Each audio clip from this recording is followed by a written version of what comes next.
góor gi suluxu waa léegi wax ma lan moo lay metti comme ça ma mën a xool sa yaram. ¿Qué te pañota? La coltañero. waa soxna Ndumbe papa suluxu su ma juumul feebar bi may ragal moo ko dal de te su dee moom la feebar bu graaw la donc feebaru xel la quoi. Ay docteur bul ma tiital jàppale ma ci. non t'inquiète pas xam naa lu koy faj may ma tuuti rek ma dem kër ga ñëwaat am naa fa benn pikiir boo xam ne su ma ko koy pikiir muy wér cocc pikiir boobu moom la ñuy pikiir fas yi. Hey! Bul eggali sa bopp bu ndaw dara jotuma. Hey Ndumbe dama leen doon nax dara jotuma.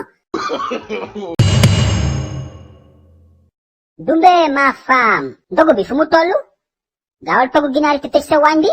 lu may tëj ci waañ bi fii dañ fi gis muus buy tereene. muusu lan yow koñ bi nit yi ñoo raw muus yi ngaan ma lan ku mel ni Moodu dëxa bu fi ñëwee looy wax. xoolal ni jaay bul ma sonal ndogu bi buy pare rek may tëj waañ bi. ah kon danga ma mere ba léegi yow docteur bi li mu wax dara jotuma loolu nga jàpp ba léegi booy yi nga xam ne ci docteur yu bees yi lañu bokk xamuñu dara pikiir rek lañu xam bon dama feebar rek ñu pikiir la. Assalamualaikum. Suma ancien commandant baa ngi doon matricule ND3 456. maaleykum salaam. maaleykum salaam Pulo na nga def. Soxna Ndumbe maa ngi fii rek alhamdulilah. Ndumbe na ni borom ceebi neex yi kudu chinois moo damm réer si biir loxo bi ñu koy woor di ko opéré ba tànk yi gisuñ kudu chinois bi. Pulo yow xanaa wóoroo nga nekk fi di wax ay waxu ceeb ak ay lekk ci diggu weeru koor gi. Woor naa kay waaye dafa mën a togg moo tax nga jëli ko mu ñëw fii duñ toggal. C'est pas ton problème c'est ma femme su mënee togg man kese maa ko war a wax. waa baax na baal ma alaaji suluk yow danga bëri histoire ah man de dama toog ma dégg ne golo bi daf laa koc heure këdd kamba sa ndel bi moo tax ma ñëw ma kolla nan nga mel su mu gaayen. waa léegi gis nga ma maa ngi nii je vais très bien machallah je suis en pleine forme merci mën ngaa ñibbi. waa Soxna Ndumbe sa jëkkër ji xanaa dafa mer moom mu may dàq de.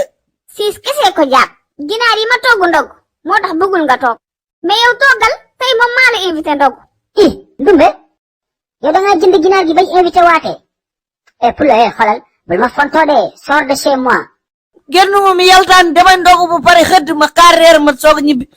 ah bon xaaral ma ñëw bu ma la fi fekkee sama mëkk doom bi laay génnee yow balu fetal laa lay door nga dee. ah loolu ngay wax kaaral sax man am na lu mu indaale bu soobee yàlla hande man humtuɗo dooma kañ sumu ndogu bi tay. hey pikiir. ko mbiɗa lan nga wax demay ndogu wala duma ndogu mi humtoto wala mi humtotako. am kay di nga ndogu ba naanaale ji bisaab soog a ñibbi. moo waay yow suluxu kañ la commencé dawal mbaam. xale yi livre yi bees génnati la de.